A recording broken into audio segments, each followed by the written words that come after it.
Good morning, friends. Good morning, students. Today in class we will discuss fructose metabolism, right?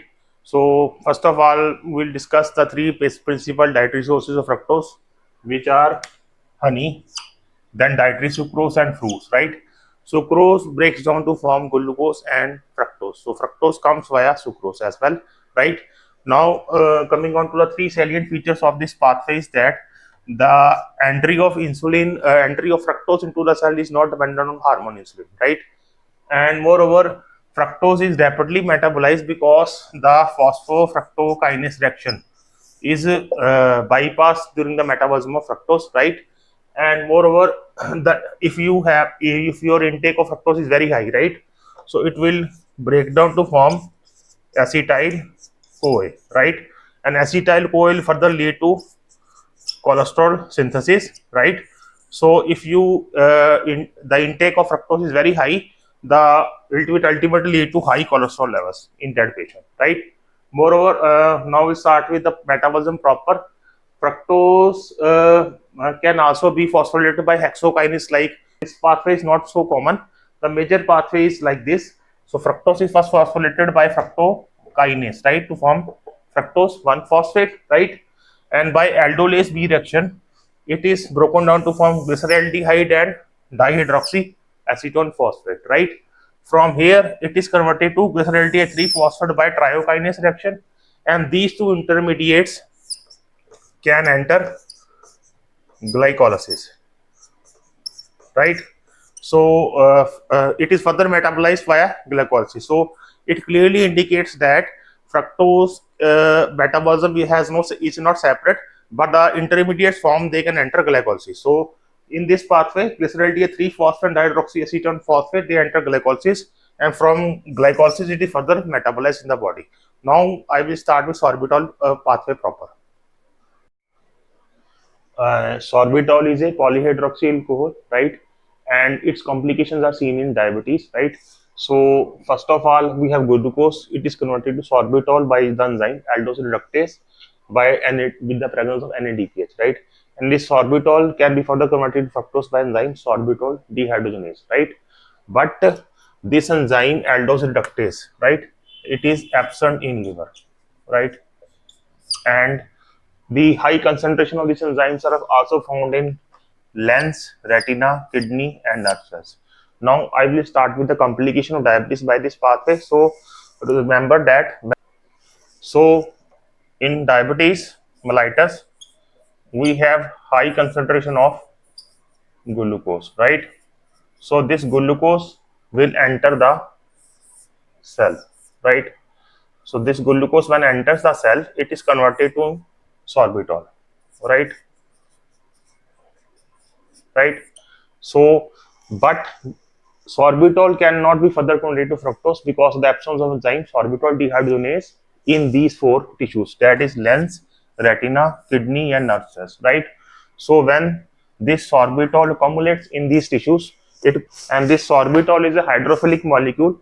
So when sorbitol accumulates in these tissues, it causes increase in osmotic pressure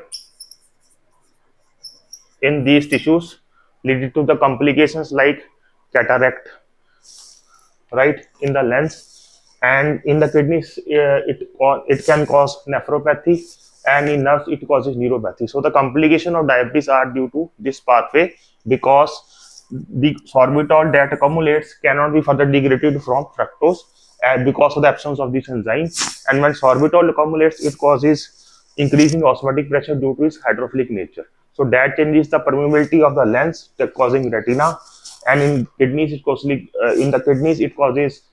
nephropathy, and in nerves it causes neuropathy. So that finishes with our sorbitol pathway. Now I will start with the disorders of fructose metabolism. Now we will start with the disorders of fructose metabolism. The first disorder is essential fructosuria, right?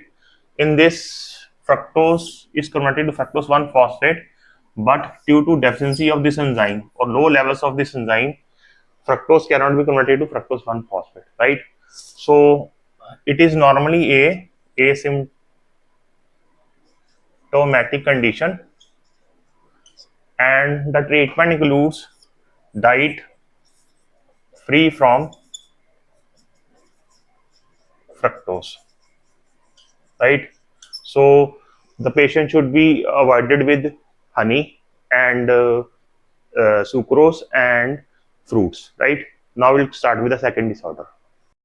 Now coming on to the second disorder, that is hereditary fructose intolerance, right? We already discussed that fructose is converted to fructose 1 phosphate by fructokinase, right?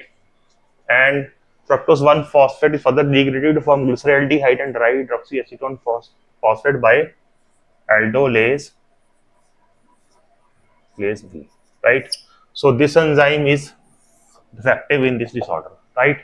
So first of all, the symptoms are hypoglycemia, vomiting, and hepatic failure along with jaundice, right? So how hypoglycemia is coming? That because fructose 1 phosphate is not degrading to form glyceraldehyde and dihydroxyacetone phosphate, so this will accumulate, right?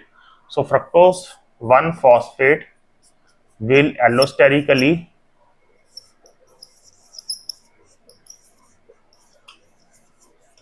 inhibit the enzyme glycogen phosphoridase, right? So when this enzyme is inhibited, glycogen will not break down to form glucose, right? So we have low glucose levels, so the patient will suffer from severe hypoglycemia, vomiting, hepatic failure is also there. So that finishes with our fructose metabolism. The treatment of this patient is put the patient on diet deprived of